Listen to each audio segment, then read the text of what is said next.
right, we have completed all of the elements of art, and now we are going to move on. So if you want to go back to your elements of art table of contents page, I tabbed it just so that I could find it easily. And you can even fill in some of the space by it and talk about like what it is and how you want to use it, the ways that you liked using it, just for a really quick cheat sheet of the elements of art.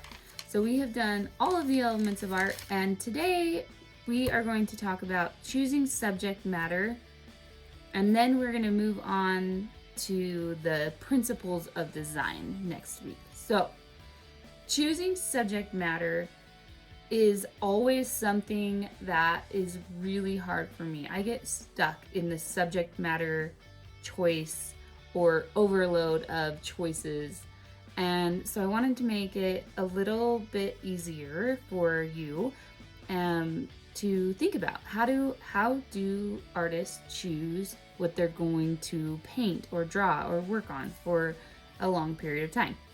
So one of the ways that I think is the best thing to do is to start gathering photo references and taking pictures, and keep them in, I keep mine in a really big box. You could keep them in folders, or you could take pictures and then develop them and keep them in photo boxes and organize them according to what they are. So I have a plants and flowers reference photo, I have people, I have animals, I even have subcategories of certain animals that I clearly like better. I like to do elephants and giraffes. So I have more of those photos, so I just put them together. So being able to take your own photos of what you see is a great way to gather photo references. Another thing that you can use is unsplash.com. You can get a lot of copyright-free photos. You always want to give credit to the photographer. But I prefer to take my own photos because then I don't have to worry about copyright.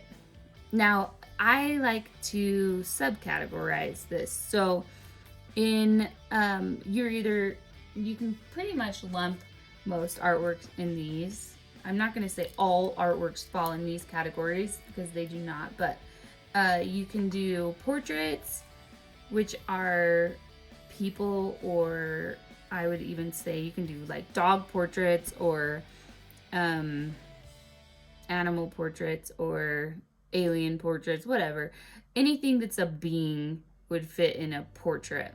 Just, and generally they run up and down. Landscape, but that is a rule that you can break for sure. Landscape are places, so cityscapes, if you're painting the sky, basically anything that is in nature and it's not close up. And then still life is focusing on objects, and that can be you can use any format on any of these, but I don't think there's one format that is better than another to use. But still lifes, think of like fruits and vegetables, flowers, objects, anything that doesn't have a pulse and is more intimate, more zoomed in. All right, so some of the ways that I choose subject matter is I think I choose things that I notice either around me personally or from other artists' work. So if I start looking at other artists and I'm like, oh my gosh, I love that piece, what are the pieces that attract me? I love florals. I love them. I notice them. I also love pictures of places, like places that I've been. So everywhere that I've traveled, I usually buy a piece of artwork from a local artist and it's usually going to remind me of the place that I've been. Another thing that either we buy artists' work from the place that we've been, or I don't know why this is, but we buy artwork that has fish in it. So I have this gorgeous little glass blown fish from Venice. and then the picture that we got in Dubrovnik, it is a picture of the wall of Dubrovnik, but it also has fish in it. I don't know. I love fish pictures. I don't know why. Okay, the next thing that is an easy thing to think about is things that I collect. Even if you're not collecting it intentionally, all of a sudden you're like, oh, I have a lot of beads. I guess I like beads. I have always loved to collect rocks, and then leaves as they're changing colors. I love acorns. So things, fabric. I should put fabric on there. Oh my goodness, cannot help myself at the fabric store. Even if it's like just fabric scraps. I love fabric, the patterns and the color. And then things that I love. So obviously my people are not things, but my family. I love nature and hiking and the mountains. Maybe I should have added on here things that I don't love. I do not love spiders. I don't know if I'd ever want to paint a spider though. Butterflies. Nothing makes me happier than a butterfly flying by. Just makes me happy. I used to like ladybugs until the other day one bit me. It was so crazy. Did you know that ladybugs bite? They do. I looked it up. I was like, did that really just happen?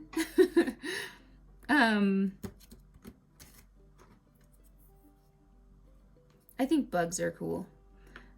I think their colors are really cool. So start thinking about that. Think about things that you notice, things that you love. Oh, I love hot air balloons too. I love to go to hot air balloon festivals. I love festivals. Festivals in general are pretty fun. I don't think America has enough festivals. It seemed like when we lived in Germany, they were always trying to come up with reasons to come as a community and get together. All right. And sports. I love sports. So those are just a few things. So you take your time and fill out this sheet thinking about those things. And then that makes a really quick cheat sheet for you to figure out the next project or what you want to paint. And you don't have to do all of these things. You can stay with one thing for a while. If it's autumn and you want to stay with leaves for a while, paint several pictures of leaves until you've figured out everything that you can discover about leaves.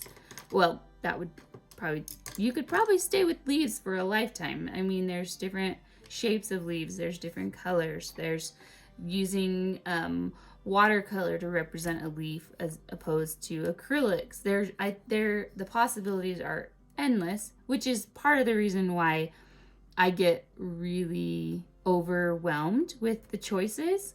So having a quick photo reference and knowing what I like, it helps me to narrow it down.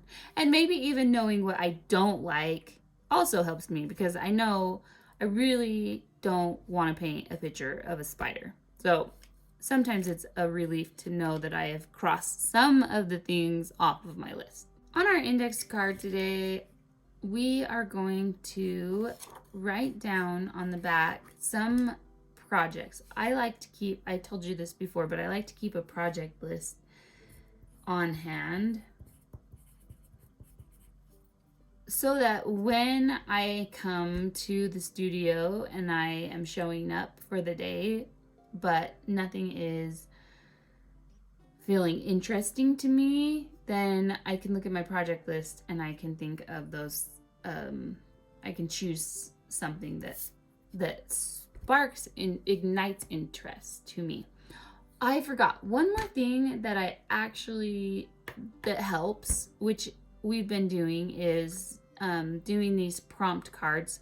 Or if I look into an old sketchbook, how that gets me really excited too. I will look through an old sketchbook and I will think, I want to come back to that. I want to explore that further. So that's helpful. And sketchbooks are really helpful to see, like, oh, look, I've done a tree here. Oh, I did another tree here. Oh, I did another tree here. It helps you to see patterns of things that you are noticing in your world. So I'm going to do a little project list on my card, and I'm just going to do my top 5 projects that I am either working on or would like to explore. Okay, so today for our project, we are going to tape the watercolor paper down like we always do. Just keep this consistent and this nice edge. I'm reusing some tape, as you can see, because it's still sticky, but I like to reuse it because it doesn't tear. It's not as likely to tear my paper, even though I use an embossing gun to get the tape off, and that helps too. Sometimes it still tears. So if you can keep using the same tape, it will be less likely to tear your paper, just because the stickiness starts to wear off. Think about things that you collect. I love rocks. I already said this, and so I grabbed some of the rocks that I have collected.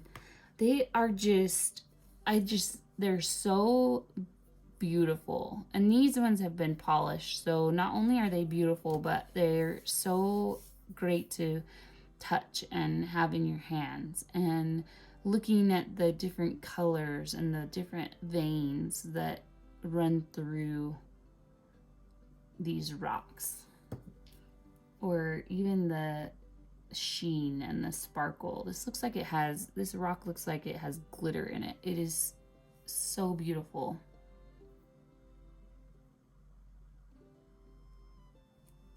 And then just the different shapes. Like, this rock is almost perfectly round, where this rock, the way that it is cut and formed, is very rectangular.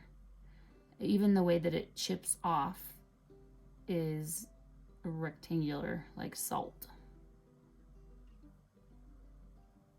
And look at all of those layers of color. I love this. This rock has this ombre effect where it's darker at the bottom and it gets lighter. The amazing things that you can find in nature is stunning.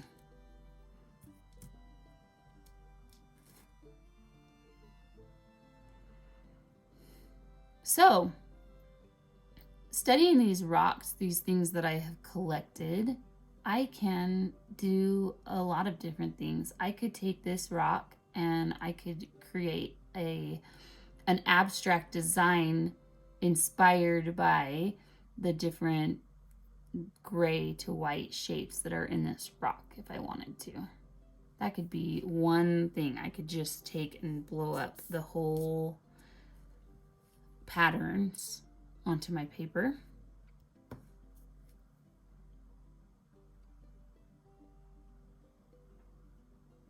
I could do lines or try to recreate the texture or the feel of the sparkliness of it. I might even use metallic paint or glitter. The other nice thing about grabbing something that you have collected is that you generally, if you collected it, you can hold it in your hands. You can really study it. It's almost meditative, and it's also very grounding. You can connect to your subject matter. What about this do I like?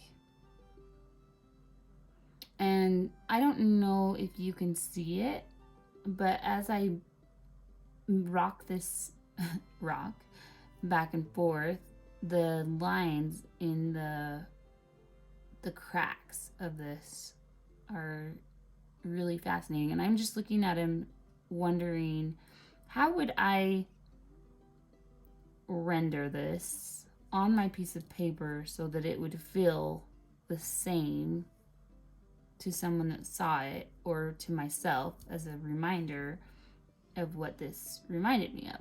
And even though this is it's almost, it's translucent, I'm thinking that maybe a white crayon or wax be a good way to draw these lines in, and then watercolor over that, because watercolor has a translucent feel to it as well. So something else that might help is knowing your why. Why do I care about these things? Why do they attract my attention? And thinking about that. Thinking about why you want to spend the time to do it. It doesn't have to be like earth-shattering or profound. It just helps to identify, or even sitting with it and thinking, how does this make me feel? Asking yourself these questions. Some of the words like calm or grounded or mesmerized. Just, I love this color. This is one of my favorite colors. It makes me feel happy. So knowing that, being able to identify those feelings, those emotions, is really helpful. Another thing that's really helpful is to think about the elements of art. So with the elements of art, what element of art would best recreate this, and express those emotions? This one, it makes me feel like I'm in a maze, or it reminds me of a labyrinth, or that there are mysteries inside it. And that's kind of the connection that I feel to it. And I feel like it would be best recreated, or those feelings would best be recreated using line. And line as the primary facilitator of that. Same with this one. I feel like line is just really paramount. Or shape. This one has these incredible white shapes between the lines. So thinking about those questions of, why does that subject move me? Why do I collect these? What is it about them that I love about them? Like acorns. I love their shape, but I also love the patterns on the top of the acorn when you look really close at it. It's like a little acorn hat. And it fascinates me. It fascinates me how intricate nature is, and how nature, when you look closely, it's so predictable. There's patterns, and I just love it. So, and a lot of things that I pick up fascinate me because of their color. So it really just depends on the object that I'm looking at, what element of art is going to attract me the most. Now, the tricky thing about working with white on white paper is it's hard to see what you're doing.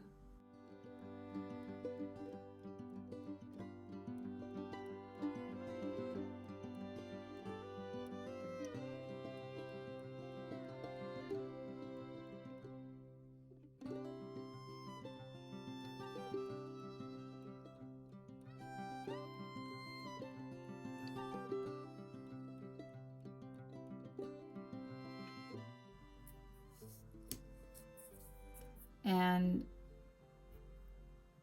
so I am keeping most of my design, even though it's really hard to see, in this kind of diagonal line, even though it does have a little bit more designs. But I'm gonna keep my smaller shapes in here, and then some larger shapes branch out into this place where I'm letting the eye rest a little more.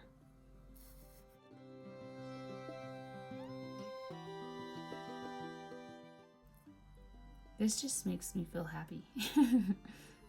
It's like an adventure, like a little, I'm like going on a maze, a corn maze or something. I would love to experience a labyrinth as long as there's not a minotaur in the middle of it getting ready to eat me. It's like adventure. This rock for me is adventurous. I love adventures, as long as I know I'm going to be safe. Okay, so I have it drawn out, and now I am deciding, whoops, I drew on my, I am notorious for getting my surfaces dirty, which is a really bad habit. I should do something about that and not continue to paint over the top of this. It is only a mistake if you don't learn from it. So, because I can wash it off. Okay, so now I'm going to try to mix these colors I see. Once again, this paper is not the best for watercoloring. And I'm keeping in mind the ombre effect, that this top part is lighter and the bottom part gets darker. So I want that to show up as a secondary thought. This paintbrush is ridiculous. I don't know why I'm using such a small paintbrush to fill this with water. It's just not an effective use of my time. I'm learning that I'm sort of lazy, and I need to not just use the first thing that's closest to me, but use the smartest thing. So I don't know if you can see this, but it has a rainbow in it. There is like maybe some type of prism that's happening there that is just catching my eye. It's gorgeous. Okay, this area here too is like rough and not as shiny, so that might be something that I want to focus on too, is the shininess of this and then the dullness of that. So thinking in contrast, thinking what I want to stand out. That might come into play later.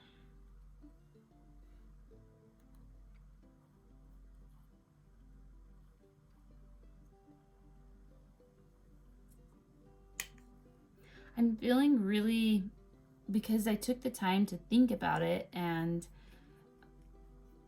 think about why I liked it, I'm feeling really connected to this. It makes me feel excited and also very confident in making these choices. So it's good to take the time to think about these things and to spend the time necessary to really connect to your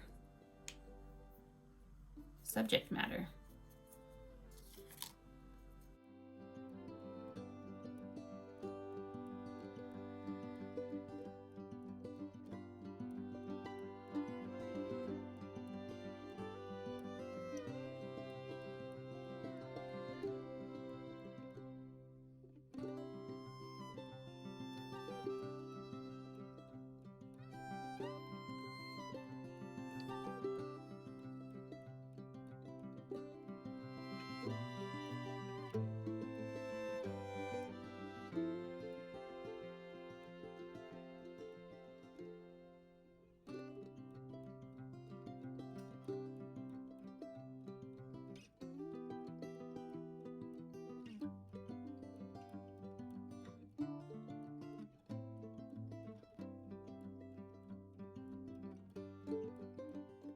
I love these little cards because I feel like the pressure of making something is not so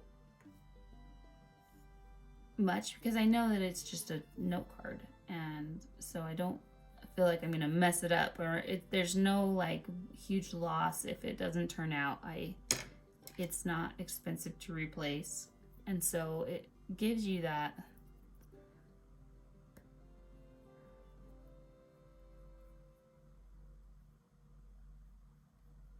feeling of safety.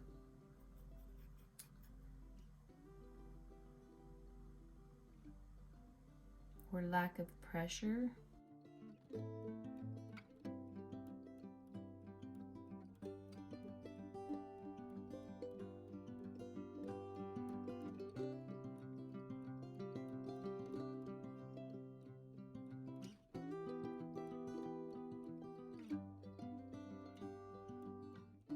When it gets too precious, and then the element of stress comes into your work, and you can sense that, you can feel that tightness, and you can see it in the art piece too. So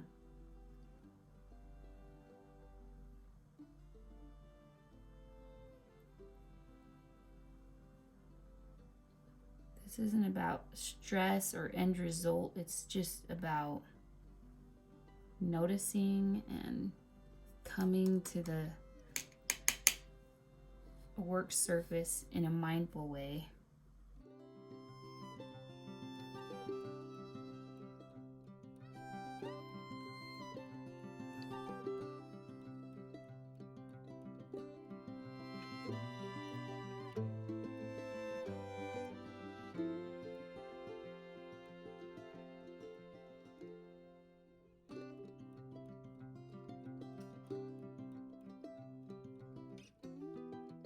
So I think a lot of times I want to figure it out in my head, but that is not, in art, that's not the best way to do this. The best way to do this is to draw it out visually, because that's what we're doing here. So I'm going to draw a couple of pieces of paper. My paper's in landscape format right now, but I can always switch it around if I want to turn it. So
So as I'm thinking about this, other ideas just keep coming to mind. So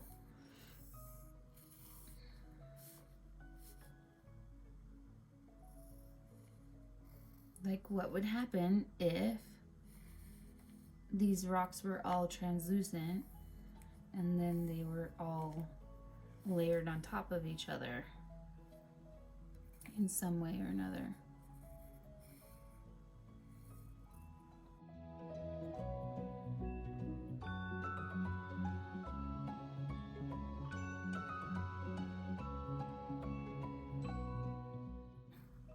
I've always loved the grouping of rocks, like when you're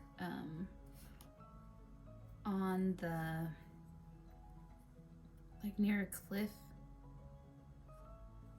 and the rocks come together in the cracks of the rocks.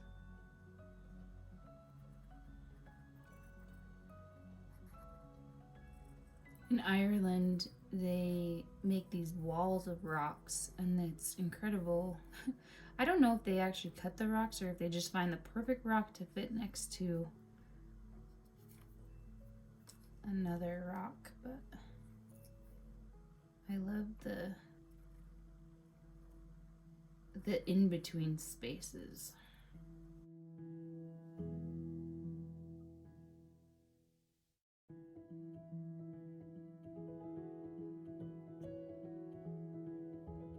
The comparison of the colors together, these two colors are near opposites on the color wheel, so they're making each other stand out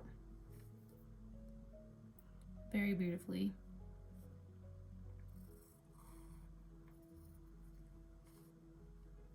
I like the composition of this cross, so I'm going to emphasize that in this next piece here, or this next sketch.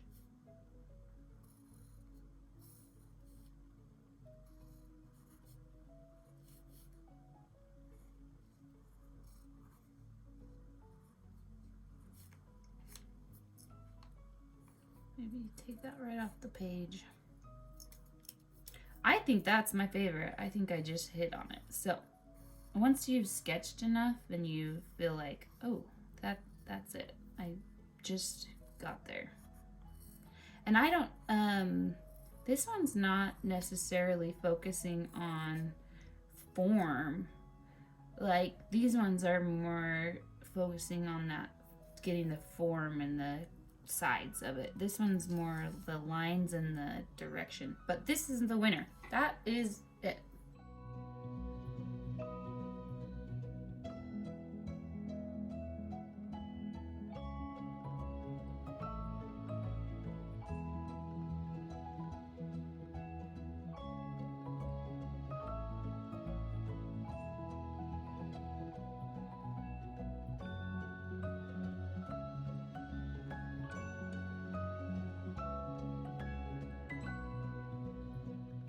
I'm doing this cross shape, but I don't want it to be a perfect, I don't want this line to be perfectly lined up with this line. I want to kind of off center it. The same with this line. I don't want it to be, I don't want to make a actual horizontal line through my page. So, and the way that I'm holding my pencil allows me less control, and I want to be relaxed, and so I'm holding it with an overhand grip because I don't want my lines to be perfect. I want them to be really organic. So I want to have less control on there. And I kind of just went over the shapes a couple times. A value pattern is just giving each object a value number. So we talked about value a few weeks ago, and so we're assigning each object or each segment, think of these as separate pieces or like puzzle pieces, and each one of them has to be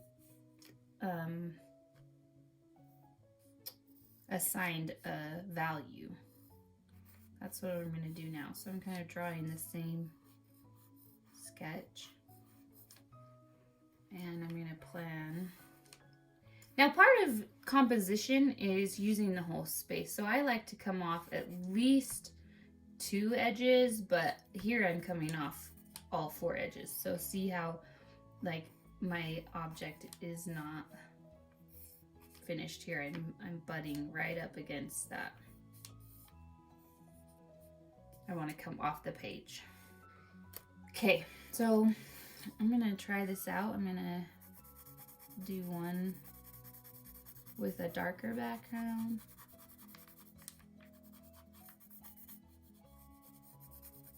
And one with a lighter background. And then assign these values.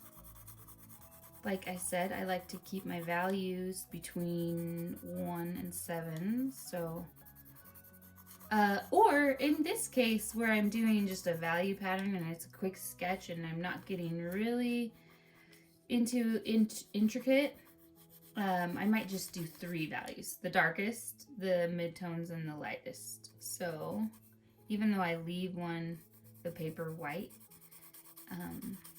that doesn't necessarily mean I won't put paint there. It just means that's going to be lighter than what's next to it. So my darkest rock is this one.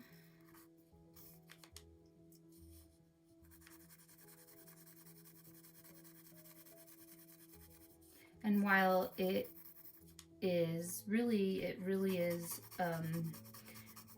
a darker value rather than a middle value in real life as I'm looking at it, because I want the contrast between the background and I don't want it to get lost in the background, I'm only giving it a gray value here. But if I kept the white background, I'd do that one definitely the darkest.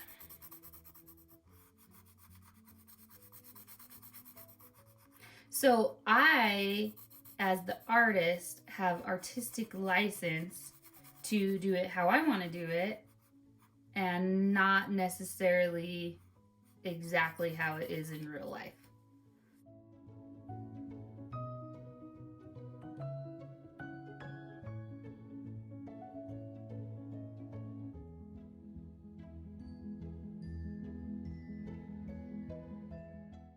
So this one might be tricky because it's white against a white background, so I don't know, maybe I would just do some of these veins that are in the rock so that it has something going on, so it doesn't get completely lost. It's not as dark, but so I'd probably say these are 6 in value. These are probably a 5 in value. They're still really close.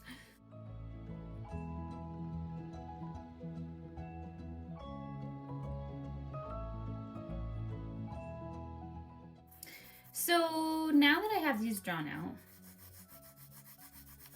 I'm gonna go back to the beginning where I was talking about how do these rocks make me feel? And they make me feel calm and grounded and happy, and I like them. I feel good with them.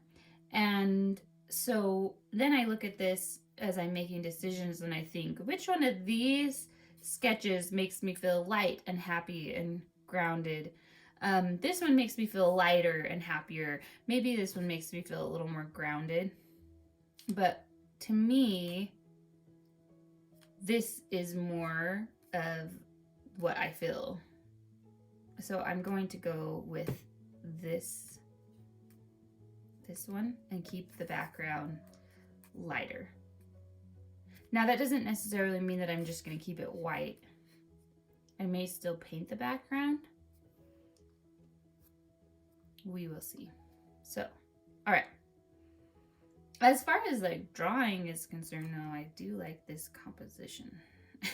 I like the how the sizing of the rocks went and the shapes and the I might have to come back and revisit this and just do another one with that, but for now we're gonna go with the lighter background. If I'm trying to capture their essence, what medium do I want to use? I'm not necessarily trying to make them look the same. I'm not, this isn't necessarily a realistic drawing of rocks. It is more getting the shape of the rocks and possibly the color, but more of a feeling too.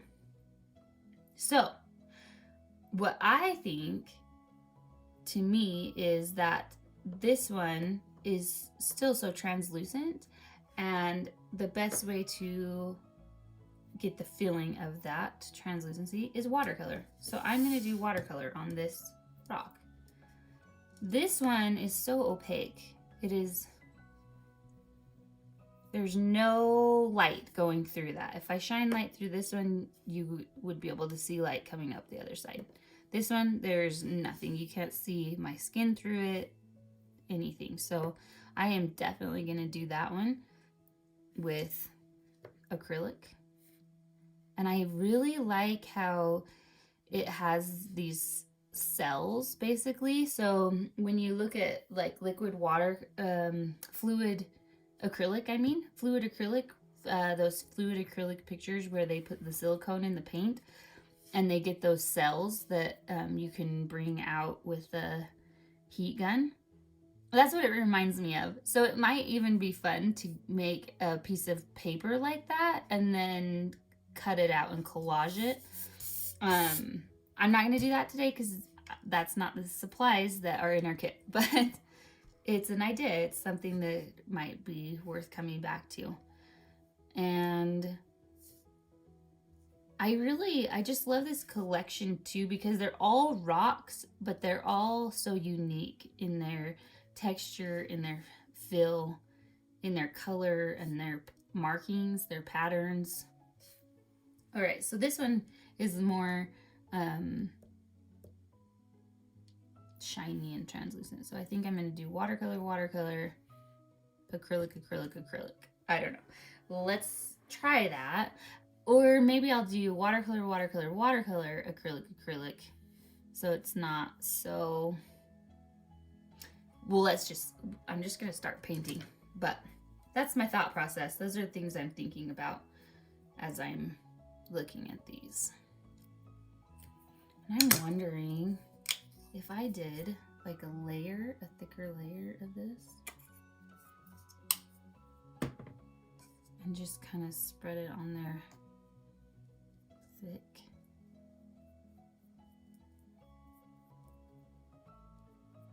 So you may notice that the white I'm using is actually not white at all. It's actually has a purple tint to it. And I do not like to waste paint, so I have this roll of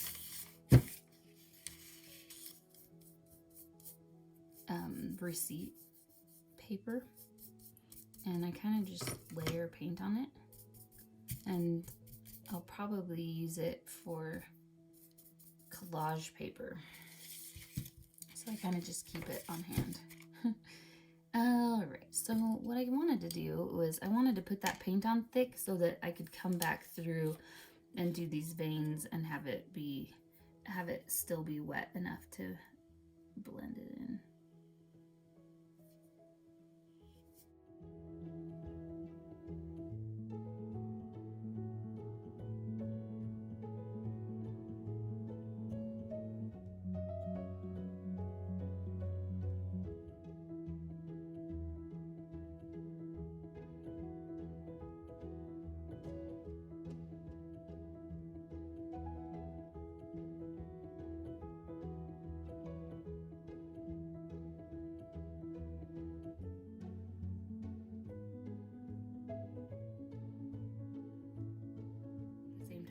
Just gonna go on the inside of that and with a clean brush and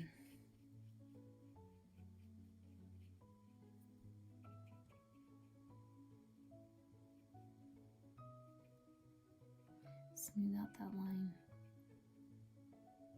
on some parts.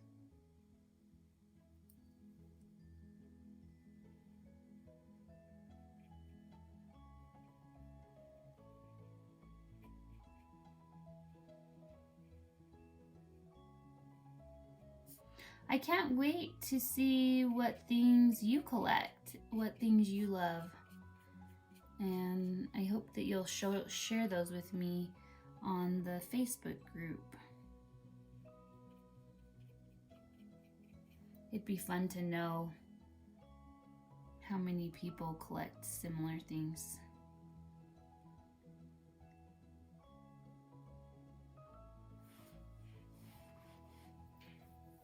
All right, I'm going to pre-wet my surface here with my clean water. Seems that my paintbrush probably wasn't as clean as it should have been though.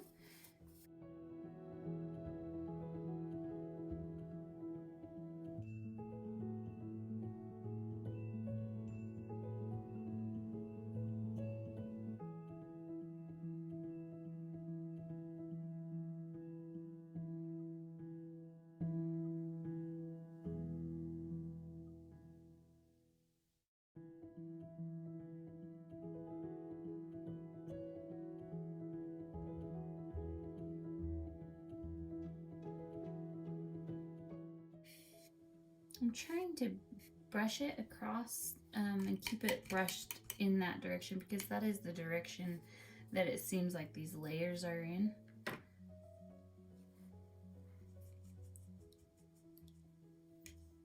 But I'm feeling like the thing about watercolor is you want to apply it darker than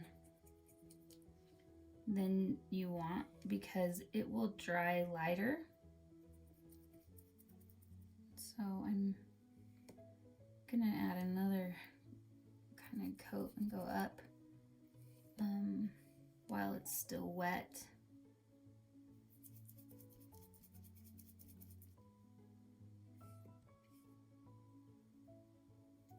This is starting to dry though down here, which is a little dangerous to work into because it might cause those little cauliflower looking back runs, and I don't want that on this particular project.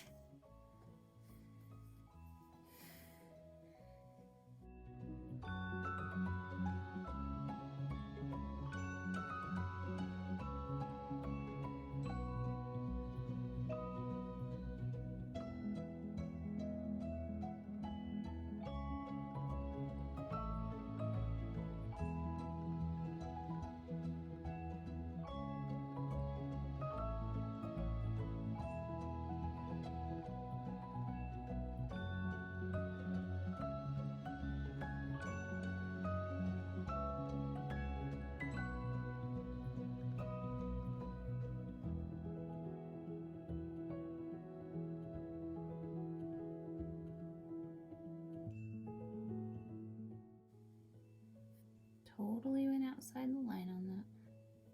Never been good at coloring inside the lines, if we're being honest. Like marks in this rock, and they're actually pretty close to this color, and I kind of like the idea of bringing this color up. It's kind of in there too with the watercolor, so. And maybe even removing most of it and kind of getting a little bit here too. So I'm I've watered down my acrylic so it's showing up translucently like watercolors actually. I'm kind of using it like a watercolor.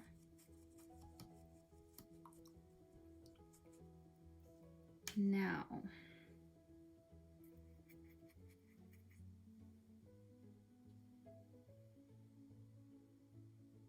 let's see what we can do here.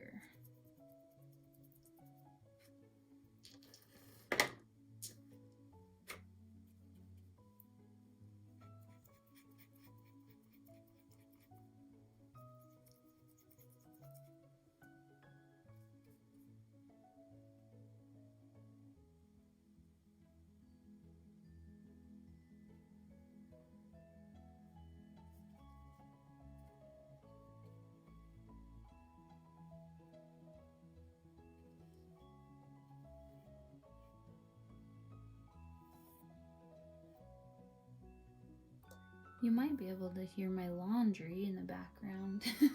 I kind of like the noise though. It reminds me of the waves of the ocean.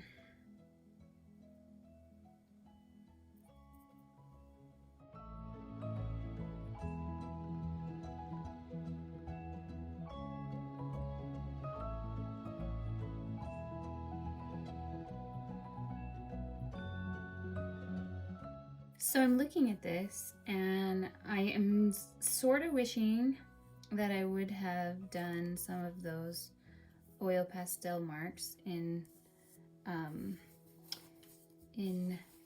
this before I painted the watercolor, because I'm not going to be able to come in and do it after, but I feel like this is a little too smooth for this rock. I'm not feeling like it's a good representation of that.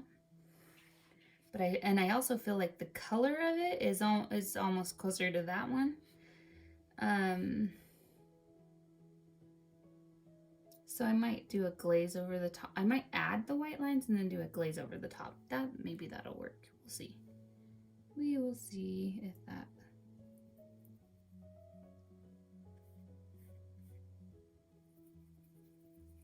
does anything for us.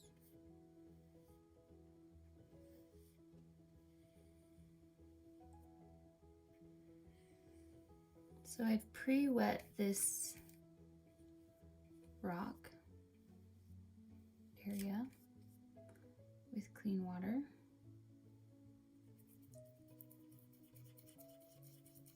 Now I'm adding blue and green to it.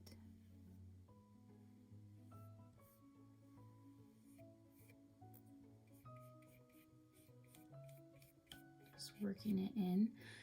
The lines on this one are more short strokes this way, so maybe in order to mimic that, it'd be better if I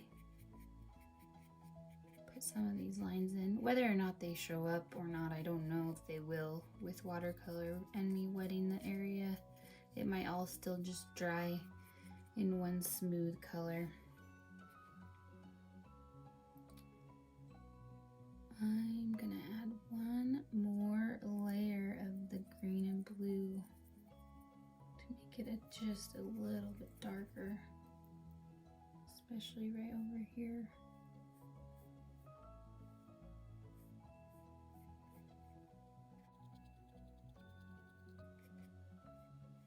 I could take a bamboo skewer and mark the lines in there, and they would really show up, but I don't think that would give us the right effect, so.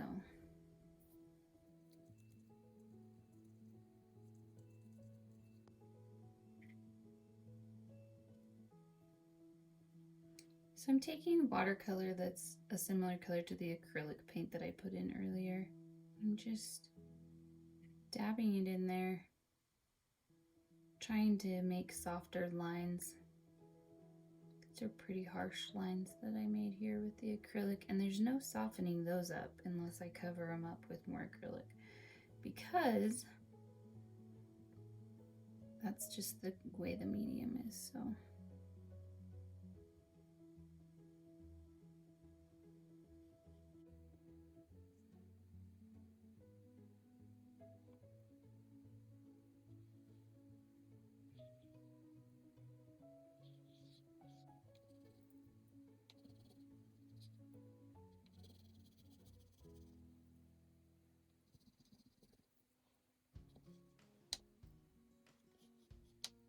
So some oil pastels will write right over the top and they are opaque.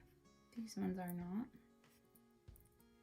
which is a little disappointing right now. It'd be nice if I could just write over the top of it, but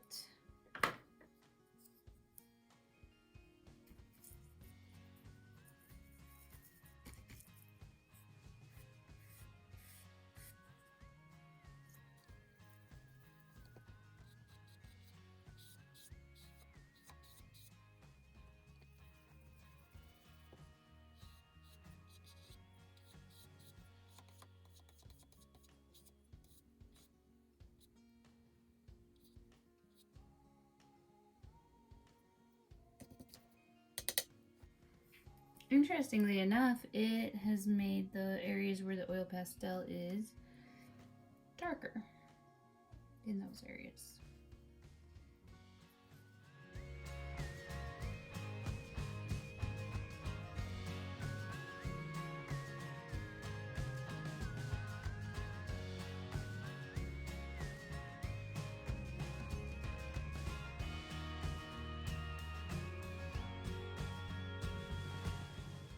Puddle over here of water, and that is not good. So I'm drying my brush off on my rag and just picking up that puddle with my paintbrush to help disperse the water a little better.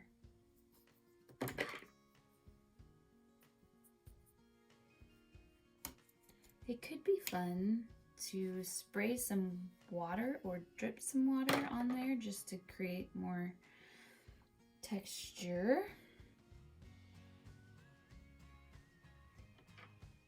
So if you have a squirt bottle, then that would be a good time to use it. If not, we can just do a couple little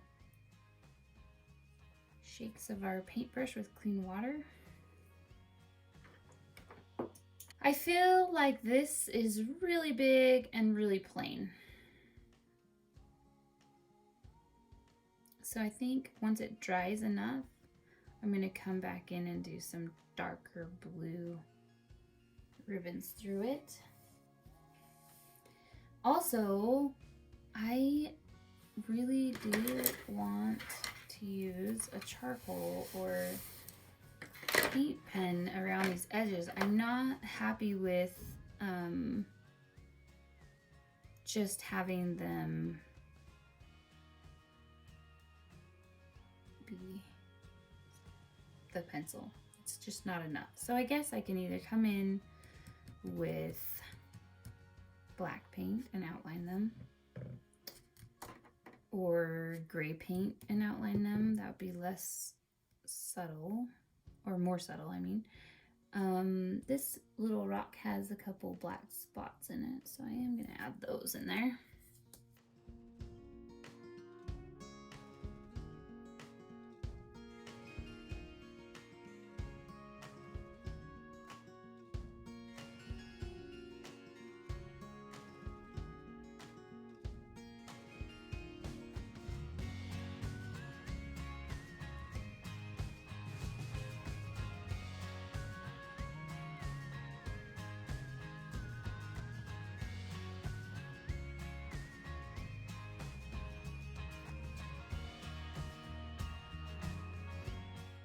Okay, I just kind of started outlining it. I had added those black dots and then I just kind of kept going. Didn't really have a plan. It was just intuitive. Just felt like that's what I wanted to do.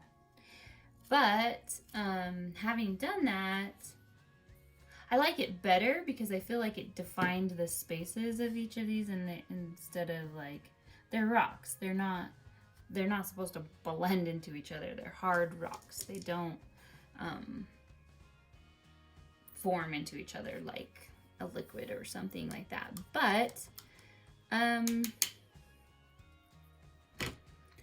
I also feel like they don't have hard outlines around them either. And so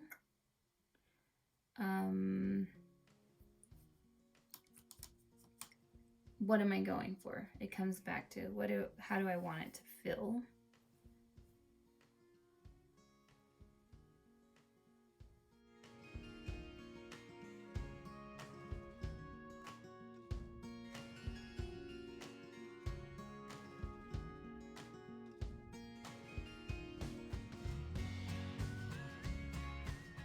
So today, when we discuss subject matter, and you think, why do artists do what they do? Why is she painting that? You know, it could be simply I just love the beauty of this color. I love the texture of it. And it can be as simple as like, now that I've drawn this picture and you have seen, maybe some parts are like, what is that? I don't know what she was drawing here. It could just be the relationship between the blues and the oranges and be more of an abstract piece. Or maybe if people discover that, oh, she was painting rocks, those are really pretty. Now I want to look and notice and pay attention to things too, and not just go through life oblivious to your surroundings. So I think after painting this, you guys might go and start picking up rocks and being like, oh yeah, look at that. If you haven't already, maybe that's something you already do. Maybe you collect rocks too. So maybe it just with art and the purposes of why we do art, maybe it's just for the reason that we help people really open their eyes and notice things, and don't just go through life sleepwalking.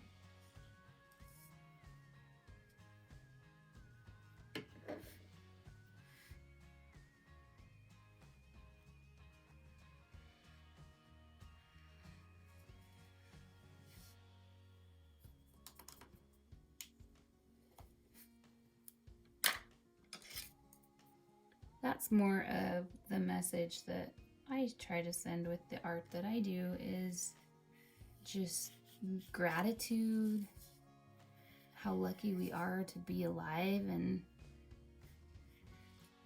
experience beauty around us.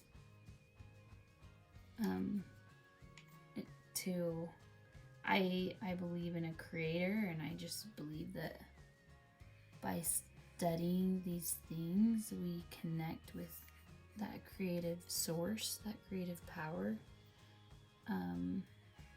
If that's not what it is for you, that's fine. We can also use art as a way of, this is how I see the world. How do you see the world? And respect and accept each other's differences. And maybe even understand other people a little better. Oh, that's how they think, so that's maybe why they do what they do. So we can be a little more understanding too.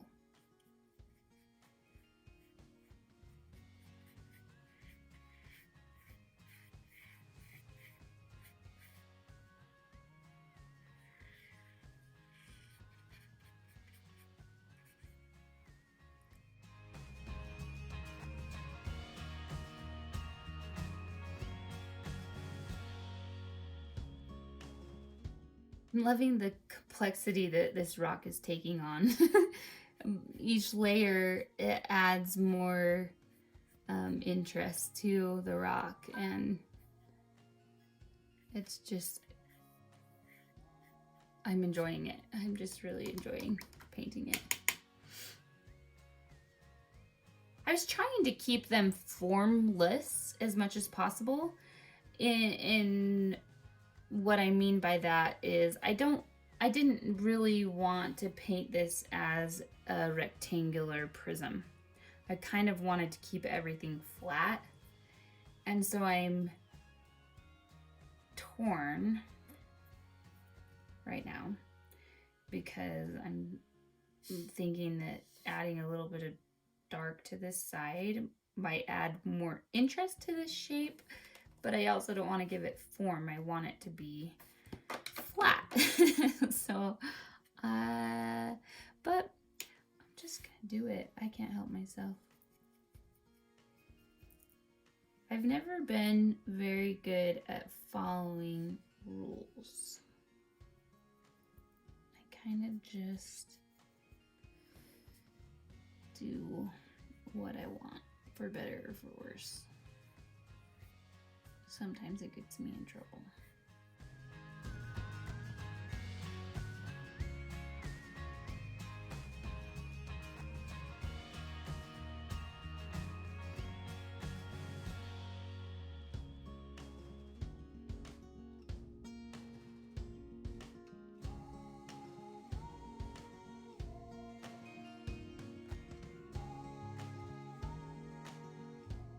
reason I'm putting my fingers on this, which I don't recommend, you know, overly touching your paint surface because you do have oils on your fingers. But the reason that I was touching it is to see if it was all the way dry. And you can tell that by just placing your fingers on it lightly. And if the surface is still cool to the touch, even though it's not shiny anymore, it's still wet. So we don't want to go back in and work on it until it's all the way dry. You're gonna get some funny drawing like this. I kept working in that and I got this funny little edge. They're called blooms. Blooms. Watercolor blooms. That's from uneven drying or drying it back runs. Sometimes that happens if you don't have tape around the area and you get water underneath your paper. Dripped on the paper. I'm just picking it up with my towel. No big deal. I kind of like this shadow here down here, so I think I'm gonna, my debate right now is, do I come back through and make all of these black lines skinnier with a background color, like a light background color, or do I soften them up with just with a shadow? And I think the shadow's actually working. So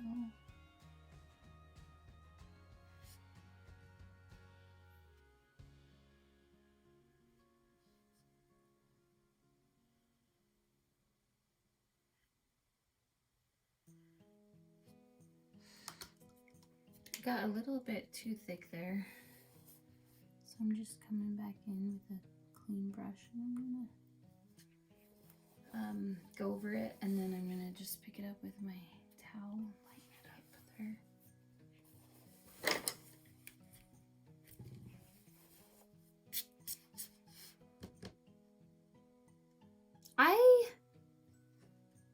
I really love this piece actually. I love the colors, the blues, and I love the different, each of the different textures of each rock. It kind of gives me the chills. My only thing that I'm thinking is this one is so shiny. This rock is so shiny, and I wish that I could have captured that better. So something I might do is come over the top of this with a gloss and have it kind of have a glossy finish to replicate that shiny texture, the surface. Try and make it look more like the actual surface of this rock. I'm happy with the composition, the cross, the small shapes and the big shapes, the colors, the textures. So please paint something that you collect, create a design composition with it, and show me what you've come up with on the Facebook group. Upload it and share it with us. Let's see what you guys have come up with. All right, thanks for joining me. If you like this video, please let me know, and feel free to comment or ask questions. I'd love to know how I can better help and serve you. And make sure to subscribe so you don't miss an episode. All right, have a great Friday.